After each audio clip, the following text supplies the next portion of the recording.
Ang lahat ng giyera ay mayroong battleground. Itong temptation na ito, ang battleground ay ang isip, ang buong katauhan, ang buong espiritu, ang katawan ng Panginoong Jesus. Matthew chapter 4 verse 1. Then Jesus was led by the Spirit into the desert to be tempted by the devil. Pagkatapos si Jesus ay dinala ng espiritu sa ilang upang tuksohin ng diablo. Nakikita po natin dito yung interaction ng good and evil, the interaction between the Spirit of God and the devil, that it was the very Spirit of God that brought Jesus to the desert, thereby to be tempted by the devil. So meron ito na interaction of the two forces. And let's take a look at the phases and the forms of the temptation of Jesus. Sa atin pong pagbabalik, tanaw dito sa panunukso kay Jesus, ay maaari tayong makakuha ng mga prinsipyo na pwede natin gamitin sa sarili nating buhay at sa mga tukso na ating natatanggap. First of all, the first temptation was about bread. May kinalaman sa tinapay na siyang pagkain noon sa Israel. Kung ano man ang pagkain sa anumang kultura, yun ang katumbas nito. Matthew 4, 2-4. After fasting 40 days and 40 nights, he was hungry. The tempter came to him and said, "If you are the Son of God, tell these stones to become bread." Jesus answered, "It is written, man does not live on bread alone, but on every word that comes from the mouth of God." So here, the deeper concept of the temptation was the clash between two ideas. It was not just about bread. One was the idea of Satan. If you are the Son of God, tell these stones to become bread. It was Satan's idea. It was Satan's word. So ang isinagot ni Jesus, it is written, man does not live on bread alone, but on every word that comes from the mouth of God. Not the word that comes from the mouth of Satan, but the word that comes from the mouth of God. And Jesus was quoting Deuteronomy chapter 8, verse 3. So Satan offers a word, the Lord counters it with another word, and this is the word of God as recorded in the Bible. So word against word. There was a genuine need, obviously. There was a genuine need for food because Jesus was hungry. But Jesus' answer was, it is written. He was going to refer not to the word of Satan, not to his need at the moment, but to what was written in God's word. So there was this bread versus word, bread which was physical versus that which is spiritual, the word of God. But then again, don't be deceived. The bread is not only physical. The bread is a physical representation of a spiritual reality, of a spiritual situation. So this is really spirit against spirit, except that the bread is a prop that represents another spiritual reality.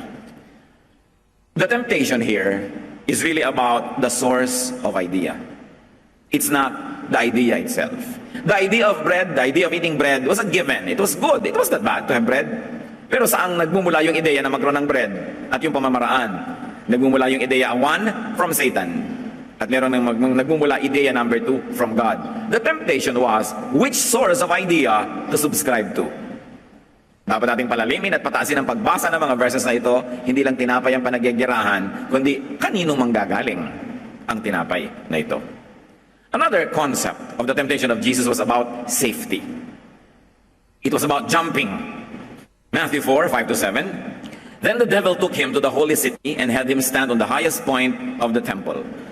"If you are the Son of God," he said, "throw yourself down. For it is written, He will command His angels concerning you, and they will lift you up in their hands, so that you will not strike your foot against a stone." Jesus answered him, "It is also written, do not put the Lord your God to the test." Ito pong temple sa Jerusalem, merong isang side, the eastern side, na nasa ibabaw at taluktok ng bundok. Kasi ang Jerusalem mismo, ibabaw ng bundok eh. At sa ibabaw ng ibabaw na yon, meron pang isang burol at nandun sa ibabaw nun yung temple. On the eastern side, pagka tumingin ka dun sa pader ng templo at ikaw ay yumuko sa labas nun, napakalalim na bangin. On the southern, on the northern, on the eastern sides, hindi ganun. But on the western rather, but on the eastern side, bangin agad, matarik na matarik. At ihalos katapat nung bangin na yon, yung wall. And on that wall, may toring kataas-taas. That was the tower that Satan was talking about. Sabi niya, kung anak ka nga ng Diyos, akyatin mo yung tore na yan na pagkataas-taas, tapos tumalon ka. Hindi lang siya mahuhulog sa patio o doon sa ground ng temple, doon siya mahuhulog sa bangin na mas mababa pa kaysa sa floor level ng temple. At doon sa baba nun, doon sa valley, nandun yung Gethsemane. Nandun yung mga oliba, nandun yung mga garden na pinag-uusapan na Garden of Gethsemane. Pero puro bato-bato yon. matatalim na bato, at malalaglag ka siyempre doon, mamamatay ka. Kung may mga gusto na magpakamatay, doon sila tumatalon. At sabi ni Satan, bakit hindi mo subukin? Total, anak ka naman ng Diyos, di ba? Patunayan mo, tumalon ka. Sabi naman kasi sa Bible sabi ni Satan, sasaluhin ka ng mga anghel kung ikaw talaga anak ng Diyos at hindi papabayaan na ni ang paa mo, ni ang sakong mo, mabundol sa bato. Sasaluhin ka. Satan was quoting the word of God, Psalm 91:11-12. Sa lagay, si Jesus lang magko-quote. Nag-quote siya nung una, si Jesus. Pangalawa, quote din si Satan. No? Pero sabi ng Panginoon, it is also written. Hindi lang yan sinasabi mo na written, may written pa, do not put the Lord your God to the test. Jesus was quoting Deuteronomy 6:16. Battle of wits to. Paramihan ng alam na verse. Kumusta kayo mga kapatid? Kumusta tayo pagka nag-battle of wits sa mga verses? May makukot naman kaya tayo dyan. Kasi ang tunay na labanan, gaano mo kaalam ang salita ng Diyos? Kasi kung alam mo yon, meron kang ilalabas sa sandata. Kung wala kang alam, ibibigay mo lang opinion mo, idea mong makabalibaligtad pa at halo-halo, ano ngayon ang ilalaban mo? Here the issue was vanity. Yabang, pride. Kung talagang anak ka ng Diyos, patunayan. And the answer of Jesus, it is written. Dapat natin pansinin dito na si Satan naman nag-quote na ng it is written. Huh? So now this is a battle of Scripture versus Scripture. The Word of God versus the Word of God. But can that happen? No, because the Word of God cannot contradict itself. But the interpretation and application of the same Word can actually make war with God. And that was Satan was doing. Yung mismong salita ng Diyos, binabaluktot, nililiko para kontrahin yung ibang mga salita rin ng Diyos. At kadalasan, ganyan yung giyera na nangyayari sa pare-parehong Kristiyano na nagpapagalingan, pare-parehong may kinukot na verses. Ang actually nun, labanan lang yun ng hermeneutics, labanan ng interpretation at ng application. Kaya dapat ang tao matalino, hindi ka basta nakikinig, nagsusuri ka at nag-aaral. This was Psalm 91:11-12 being made to clash against Deuteronomy 6:16. Word versus word. But obviously, the case of Satan was a misquote. It was out of context. It was misapplied. It was misinterpreted. And very maliciously being misused. So ano ang giyera dito? Ano yung temptation? It is the source, the nature of the motivation. Tatalon ka, anong motivation mo? Para lang magyabang. So hindi na pinagtatalon na ngayon na biblical ba yung sinabi ni Satan, biblical ba yung sinabi ni Jesus. Kundi, sige, parehong biblical. Pero bakit mo naman gagawin? Ba't ka naman tatalon? Sige, parehong biblical. Magpalaki kayo ng church, magparami ng member. Pero ba't mo gagawin? Dahil ba sa yabang? O dahil ba talagang mahal mo yung salita ng Diyos? Marami tayong pagtatalo dyan verse against verse. Hindi yun ang pangtatalunan. Anong motivation mo? Bakit mo gustong gamitin ang verse na yan? Nangyayari yan when we want to manipulate people, we quote a verse para yung lakas ng Diyos ang banggain niya at definitely mananalo ka kasi nagtago ka sa lakas ng Diyos. So hindi na pinag-uusapan na, word ba yan ng God? Ang tanong na, bakit mo ginagamit? So the real temptation here, brothers and sisters, is to misuse the word of God. Hindi na about jumping. Sige, grade 1 meaning jumping. Pero kailangan pataasin, hindi naman tayo grade 1 God is changing us from glory to glory. So ang pagbasa rin natin at pag-apply ng Word of God, habang tumatagal ang ating scholarship, dapat mas malaki ang naabot. Hindi replay lang ng replay, yun na rin ang yun. You hear the same verse being preached every day, every year, yun na lang ng yun, ng application, hindi ka lumalaki. So ang tunay na temptation dito, ano ang ating motivation when we quote from the Word of God? Many Christians are tempted to be like Satan, to misuse it. Para mang-uto, para mang-manipulate, manggamit ng tao.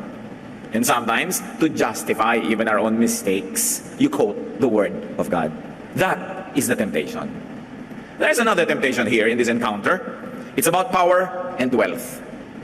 Matthew 4:8-10. Again, the devil took him to a very high mountain and showed him all the kingdoms of the world and their splendor. All this I will give you, he said, if you will bow down and worship me. Now, that was Satan's word. I'll give you this if you bow down and worship me. And Jesus said to him, away from me, Satan, for it is written, worship the Lord your God and serve him only. Jesus was quoting Deuteronomy 6:13. Sa ulo niya yung Deuteronomy, kaya hindi siya maubusan ng magamit na ammunition against the temptation. What was the temptation? It's about power and wealth. It's about glory. But it's really not about glory. Because even God is glorious. Ano naman ang masamang maging glorious? Ano naman ang masama na maging mayaman? Ang kayamanan naman galing sa Diyos. Ano naman ang masama na maging king? King of kings nga ang Diyos. Ano naman ang masama doon? So ang masama dito, hindi yung kingdom, kundi yung source. Hindi masama maging powerful. Hindi masama maging wealthy. Katulad ng misreading ng maraming Kristiyano. No. Ang masama, kanino galing? So the temptation here is not about being wealthy or not. The temptation is who to receive your wealth from. Yumaman ka nga, pero kanino galing? Anong pamamaraan? Pamamaraan ba ni Satan o pamamaraan ng Diyos? Salita ba ni Satan ang iyong ginamit para ka umunlad, maging makapangyarihan? O salita ng Diyos? So hindi ko umunlad, mayaman, makapangyarihan ay masama. Ang tanong lang, kanino galing? So the essence and the spirit of temptation is all about the idea. The real battle is in the mind. Pag may temptation, mga kapatid, ganito yung nangyayari. The devil offers an idea, katulad ng temptation ni Jesus. Jesus counters the idea with another idea, very specifically with the written idea of God. Yun ang labanan. Idea against idea. The true evil was not bread, because even Jesus ate a lot of it in his lifetime. The true evil is not about safety, because even Jesus was kept safe and protected by heaven lots of times in his ministry. The true evil was not glory or power, because Jesus and God the Father had it and continue to have it. The essence, the spirit, and the goal of the temptation was for Jesus to have those things outside of God's provision. Yun ang tunay na temptation. Magkaroon si Jesus ng bread, magkaroon siya ng glory, magkaroon siya ng power, magkaroon siya ng safety from the devil. Pagka tayo naaalok ng ganyang mga bagay, ang itatanong nyo agad, saan galing? Anong pamamaraan ang kailangan kong gawin para mangyari yan? Gusto kong manalo sa isang contest, anong paraan ko? Kanino ako hingi ng power? Gusto kong magwagi? Gusto kong maging bida? Gusto kong maging sikat? Anong gagawin ko? The real essence of the temptation was to subscribe to another idea, to another philosophy, to another school of thought. In other words, another word, the word of Satan. And the word of Satan, nagmamadali. Idea niya yan, philosophy niya yan. Sabi niya, kung gusto mo, gawin mo agad na tinapay ang bato. Alam natin na nung natapos yung temptation, angels came and ministered to Jesus. And doubtlessly, nagdala sila ng bread. Pero may panahon. Yung pagmamadali, mas madalas kay Satan yan. Kasi kung tayo ay makadiyos, lahat may panahon. May panahon para maghanda. Nang gamit mo ngayong gabi para bukas, hindi ka nagmamadali. Kasi handa na. May panahon. Pero ang style ni Satan, madalas, nagmamadali. Kasi ang nagmamadali, nagkakamali. Mainit ang ulo, galit, at maraming mistakes. Yun ang gusto ni Satan. Anong philosophy ni Satan? Get rich at once.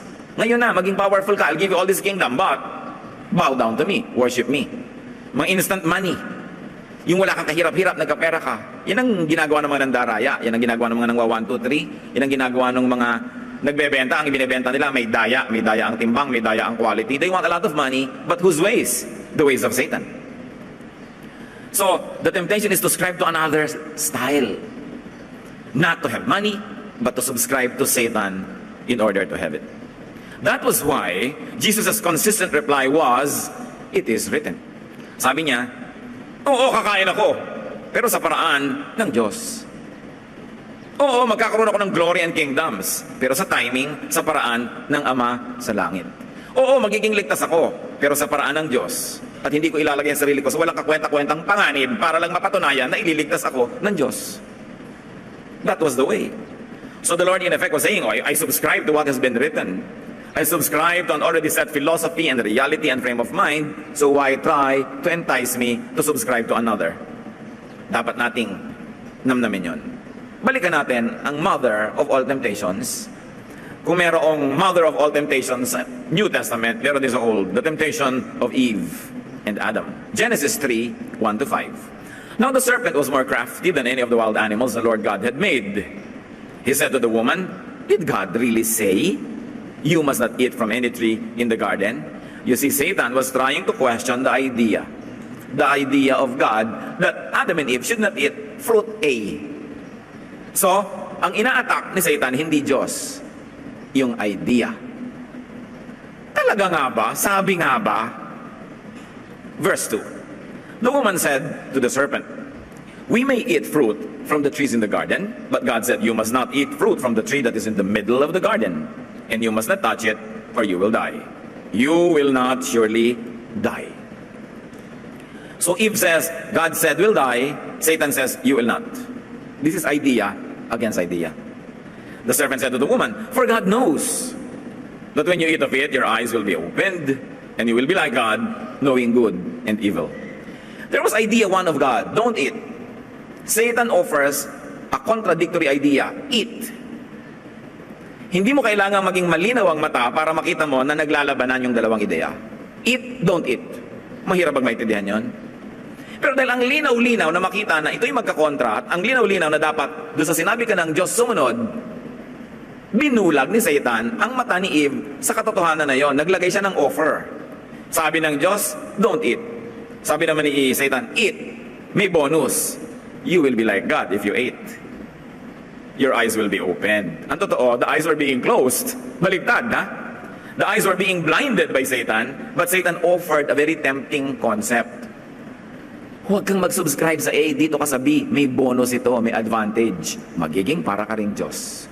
At dahil doon sa dagdag na yon, nabulag talaga si Eve. Halos lahat ng may dagdag, mga kapatid, baka may kasamang trick. Bilhin mo ang produktong ito, may kasamang tabo. Siguro mag-e-expire na yung product, kaya kailangan samahan ng tabo o balde o kalamansi o sabon o shampoo para mo bilhin. Ikaw naman, nasakin ka doon sa tabo, binili mo si produktong luma na pala o wala palang kwenta, walang bumibili, kaya ayan, sinasamahan ng tabo. Love ka ba nung tindahan? Bumibili ka na ng isang produkto, bibigyan ka ba ng tabo? No way, hindi ka nun love. Binubulag ka. The store is appealing to your greed. Diba? Yung sale, love ka ba ng store dahil sale? Paano ka magiging love dyan kasi pagtubuan ka? Bakit may sale? Yun ang pambulag. Usually mga sale sa lean months, lean season, yung walang namimili. So gusto niya pati oras na hindi shopping, hindi naman Pasko, hindi naman kung ano, iimbento pa yung store para bumili ka na naman, makuha na naman niya yung pera mo. Bulag na bulag ka naman, sale. Dating 1,000, ngayon 200 naman. Naniwala ka. Yun, may pambulag. Yung mga magulang, pag may mga anak silang hindi maligawan, ligawan mo anak ko, may mana yan. May pambulag. No? Ikaw nun, mana yung nagustuhan mo. Sige, nasa kim ng tao. Listado na natin si Satan, luma na yung style na yan eh. Tatandaan nyo, basta may pambulag, may itinatago. Pag may concealer ang muka ng katabi nyo, may itinatago. Di ba? Laging may itinatago ang tao. May mga pad dito, may mga pad doon, may itinatago. Ngayon, may itinatago, hindi naman masamang itago. Pero maraming itinatago na pag hindi mo nakita, lugi ka. Sabi ni Lady Macbeth, look like an innocent flower, but be the serpent under it. Akala mo bulaklak yung pinipitas mo, ahas pala. Nanagaan yung bulaklak lamang, at nung iyong hawakan ay bigla kang tinuklaw. Sabi ni Satan, you will not die, believe me. Sasabihin ni Eve, why will I believe you? Well, magiging kang parang Diyos. Parang attractive yata yan. Sige na nga, may pambulag. It was a God said versus the serpent said. It was an issue of whose words Eve would subscribe to. Once more, the temptation is not about fruit. It was about a clash between two ideas and identities. Sabi ng Diyos, huwag kainin. Sabi ni Satan, kainin. May benefit na inalok, kinain. The fall happened when Eve and Adam subscribed to the serpent's idea, to the serpent's way. Mixed the words of God, that's what Adam and Eve did, and of the serpent in their minds and their deeds. Pinaghalo nila yung concept ni Satan at concept ng Diyos. By mixing the two ideas, they became impure. And then, they abandoned being holy for God, buong-buong para sa Diyos, and became impure. They became defiled, they became mixed up. Ito ang tunay na diwa ng temptation, mga kapatid, na yung buo ka, hahatiin ka. Buong-buo kang husband, hahatiin ka ni kumare, naging dalawang asawa mo, hati ka. Buong-buo kang magulang, inagaw ka ng bisyo, ang pera mo na nagpunta na sa kasino, nagpunta na sa alak, nahati ka. Hindi ka na buong magulang. Buong-buo ang iyong honesty, natukso kang magnakaw, hati ka na. Ang totoong kasalanan dito ay yung mahati. Kasi ang taong hati, walang mararating. Yoyo man at kalahati, hindi iikot. Turumpo man at kalahati, hindi iikot. Kahit ano, dapat buo. At ang Diyos, ang number one niyang turo, ay maging buo ka. Hindi hati. Kaya di ba tinuturo? Pag may doubt ka, walang mangyayari. Hati ka eh. May kalahati sa iyong naniniwala, may kahating nagda-doubt. Sabi sa Bible, huwag kang umasa na may mapapala ka. Kailangan buong-buong pananalig. Hindi pwedeng hati. Meron kang pag-ibig sa isang tao, tas hati dahil may kahating iba. Ano mangyayari sa'yo? Lagi kang hati. Sila rin, kakalahati lang na makukuha. Everybody's going to be miserable. The whole concept of spirituality and godliness is about being whole. Buo ka. Walang pag-aagam-agam, walang pagdududa. Yan ang nagiging mga bayani. Yan ang nagiging achievers. Yung buong-buo ang loob. At tayo man, ayaw natin nung hati ang loob. Gusto natin, buo ang loob niya. Ayaw natin nung nakuna, mahina ang loob niyan. Gusto natin, matatag ang loob niyan. Buo. Kasi pag buo ka sa loob, lahat ng gagawin mo, buo rin. That's why when you believe in a project wholeheartedly, you will achieve something. Pero kung kalakalahati lang paniniwala mo, walang mangyayari. The concept of purity, the concept of oneness and wholeness is a very basic biblical idea. And this is purity in thought, in spirit, not just in form. Kaya mga iba, ay naku, kayo maglo-Lord Supper ng puto, syncretism yan, makakahati-hati kayo. Form lang yan eh, ang mahalaga, buo ba sa concept mo, ba't ka naglo-Lord Supper? Ba't mo ginagawa yan? Anong kahulugan nun sa'yo? Yung form, hindi yan ang topic. Para rin yan yung bread, yan din yung city, yan din yung kingdom, yan yung fruit. Hindi yan ang topic. Ang topic, ano yung diwa sa likod niyan? Naintindihan mo ba? At buo ka ba? Sin is transgression of the law, of the word, of the philosophy of God. Therefore, sin is subscribing to another school of thought that is not the school of thought of God. Kaya ang repentance is confession of sin. It is cleansing from impurity, elimination of impurity, the restoration by returning to the one word, one idea, one mind. Kaya pati sa New Testament, itinuturo, one church, one faith, one baptism. Ibig sabihin, oneness. Lagi sasabi, you should be one. Don't be divided. Hear, O Israel, God is one. So ang tanong, buo ka ba kapatid? Husband ka, dapat of one wife para buo ka. Dapat ikaw kung janitor na janitor ka, ano ibig sabihin? Ginagawa mo lahat ng duty mo. Pero yung text ka ng text, hati ka nun. Binabayaran yung oras mo para maglinis, text ka ng text, layas ka ng layas, takas ka ng takas, hati. Guardia ka, binabayaran ka para magbantay, tapos tulog ka, hati. Huwag mong asahan na pagpapalayan ka ng langit. Madaya mo man ang employer mo, magpanggap ka manggising, pagtakpan ka man ng mga kasama mo, ang Diyos ba, hindi ka halata, hindi ka bistado, kanino ba manggagaling ang blessing, di ba sa Diyos? So huwag kang umasa na pagpapalain ka. Kailangan ang isip buo. Romans 12:2, do not conform any longer to the pattern of this world, but be transformed by the renewing of your mind. Kailangan baguhin ang isip, gawing isa. Then you will be able to test and approve what God's will is, His good, pleasing, and perfect will. So, anong ibig sabihin nito? That the mind, na naligaw ng landas, kung kani-kanino nakinig, kung kani-kanino sumunod, ano yung pagbabalik loob sa Diyos? Ibalik ang utak sa Diyos. Be changed by the renewing of your mind. Mag-isip ka uli according to the thoughts of God. I-apply mo uli sa buhay mo ang philosophy of God, methods of God. Yun ang pagbabalik loob. Hindi pa ng dipa, dasal ng dasal, praise the Lord. Hindi yon. Ibalik mo ang takbo ng utak mo, umaayon at sumusunod sa utak ng Diyos. Iyon ang kabanalan. Hindi yung long sleeves, hindi yung nakasara yung damit lagi na para kang ibuburol, hindi ang lahat ng kanta mo'y mababagal lang at mahihina. Hindi yun ang kabanalan. Ang kabanalan, ang kalinisan, ang pagiging buo, buo ang isip mo nakasunod sa pag-iisip ng Diyos. It is in the mind. Napaka-importante. Kaya sa Luke 8:1-2, after Jesus traveled from one town and village to another, proclaiming the good news of the kingdom of God. The 12 were with him, and also some women who had been cured of evil spirits and diseases. Mary, called Magdalene, from whom 7 demons had come out, ... So anong ibig sabihin na si Mary ay naging mananampalataya, natanggalan ng 7 demonyong nakatira sa kanya? Kasi may Diyos, tapos may 7 demonyo, 8 ang tinig na sinusundan niya. Kailangan palayasin yung 7 para ang matira lang isa. Maging buo uli siya, therefore, siya ay anak na naman ng Diyos sa turing at sa katotohanan. Ilan ang nakatira sa ating mga demonyo? Ilan ang tinidinig natin? Ilan ang sinusunod natin? Kung ikaw ay anak ng Diyos, palayasin lahat yan. Isa lang ang sinusunod. Hear, O Israel, God is one. And there's only one God. Kaya doon ka lang nakasubscribe. So in a higher level of reading, temptation is not just about bread, it's not just about jumps and kingdoms and wealth. Dahil yun naman hindi masama eh. Kung yun lang per se, no. Temptation is this, and let me be repetitious, it is about who you subscribe to. Kanino ka nakikinig? Whose ideas, whose ways, whose word. Now be careful with God's word being misquoted, because even Satan did that. Temptation is about not being pure or one with. It's not being true to your identity.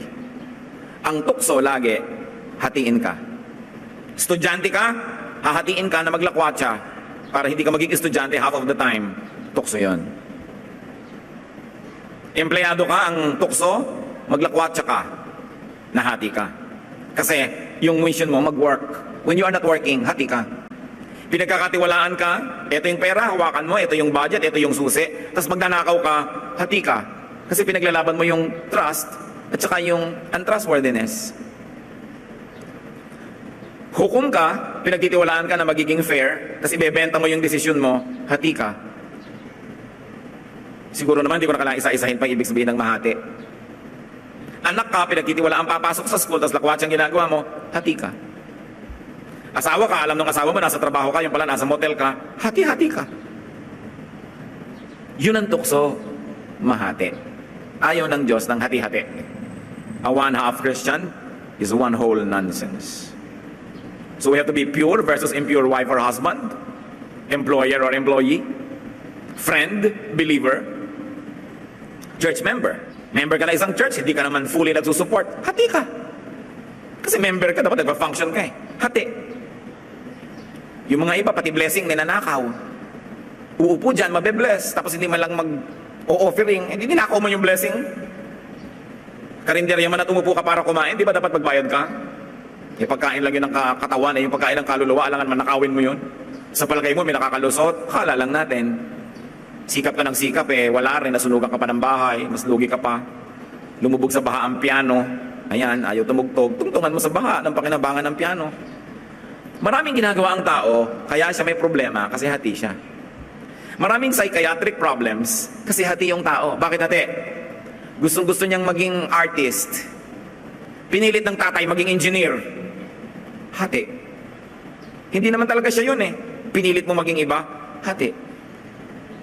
Pagka gusto mo mag-aral, ang tanong agad ng magulang, ano magiging trabaho mo dyan sa pag-aaralan mo? May trabaho ba yan? May sweldo ba yan? Nasa plantilla ba yan ng City Hall? Pag wala, ayaw ni magulang. Alam niyo, maraming magulang sila ang dahilan kaya hati ang anak. Ayaw nilang pagbigyan kung ano yung likas, ano yung totoo, ano yung talent, ano yung inclination. Ipipilit nila. Dentist tayong lahat, kailangan maging dentist ka. Bakit ka magbabalay dancer? Walang pera dyan. O nag-dentist, pero hati. Nung 60 years old, nasa mental hospital. Kasi hati, ayaw na ayaw niya makakita ng mga ngalangala, tapos yun ang papatingnan mo sa kanya habang buhay dahil lang may kita doon, hati. Mga kapatid, mag-isip-isip tayo ha. Baka kayo hati. Kung kayo 40, 50, 60, hati pa rin hanggang ngayon, o ba nauubos ang panahon nyo para maging buo? Baka kamatayan nyo na lang na hati. Kailangan gumawa tayo ng paraan na maging buo. Kahit na lang 2 days before you die, maging buo ka man lang para pagharap mo sa Diyos yung dala-dala mo buo. It's your duty to yourself na mabuo. Sundin lang yung mga pangarap. Pagyamanin lang yung mga natural talent. Hindi ka dapat napipilitan dahil lang pinilit ka ng mundo. Bawat isa tayo ay mananagot din sa Diyos. At dapat natin pinapayagan ng kapwa natin na mabuo. Huwag natin ipilit sa kanya yung concept natin para lang sa tingin natin buo siya. Pero siya, alam niya, hindi siya buo. Kasi hindi siya totoo. Alam ng Diyos kung ano yung totoo sa atin. At siya naman ang lumikha ng katotohanan na yun. So pag tumatagi ka, tumatalikod sa katotohanan na yun, parang binaliwala mo na rin yung plano para sa'yo ng Diyos. So be whole. Be one with your heart, your mind, your body. Dapat yung iyong feelings, yung iyong thoughts, at yung iyong activities magkakatugma para buo ka. Sinasabi ng konsyensya mo, masama yan, pero ginagawa mo, hati ka. Kailangan magkakakampi, magkakasama ang damdamin, ang pag-iisip, at yung ginagawa ng katawan. At alam natin kung sino ang boss dyan, yung pag-iisip. Yung thought na sinasabi sa Romans, be renewed by changing your thought patterns. Your mind. Pagka ang iniisip mo, nararamdaman mo at ginagawa mo yung iba-iba, magkakasakit ka kung wala ka pang sakit. Kasi hindi ka buo. Kaya nung araw sinasabi nila marami nakukulam sa probinsya. Sabi nila marami na po possess. Kasi nung araw, lalo na sa mga very conservative communities, ang mga tao hati. Ang mga anak hindi nila nagagawa yung gusto nila. Sinusunod lang nila yung gusto ng magulang. O yung gusto ng community.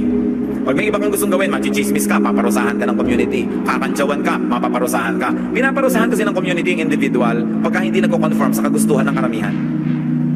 Kaya sa mga ganyang baryo, at sa mga bahay na mahihigpit masyado ang mga magulang, doon maraming mga tinatawag nating nasisiraan ng bait. Tingnan nyo si Sisa, nasiraan ng bait. Kasi gusto niya kasama ang kanyang mga anak. Pero pinaghiwalay sila ng kalupitan ng sistema ng lipunan. Nabaliw siya. Kasi hindi nagagawa ng kanyang katawan yung gusto ng kanyang puso at hinihingi ng kanyang damdamin.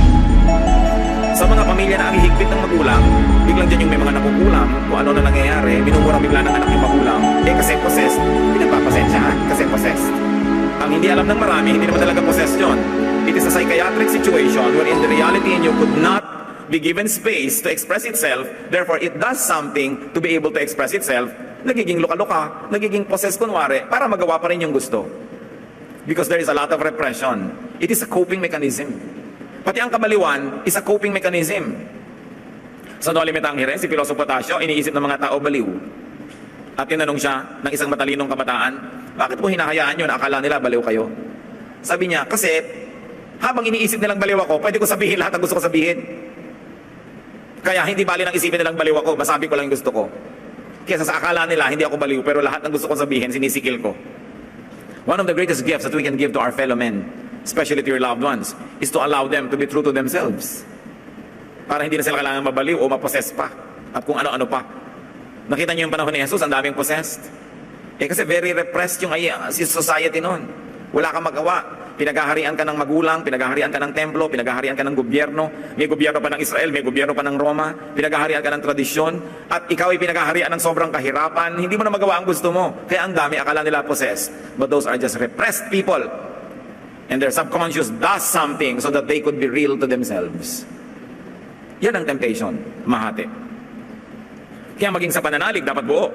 James 1, 6-8. He who doubts is like a wave of the sea, blown and tossed by the wind. That man should not think he will receive anything from the Lord. He is a double-minded man, unstable in all he does. So ayaw ng Bible ng double-minded. Yung lagi nagdadalawang loob, nagdadalawang isip, nalilito. Sabi, wala kang mararating. Romans 7, 19-20, sabi ni Paul, for what I do is not the good I want to do. No. The evil I do not want to do, this I keep on doing. Now, if I do what I do not want to do, it is no longer I who do it, but it is sin living in me. Blah, blah, blah.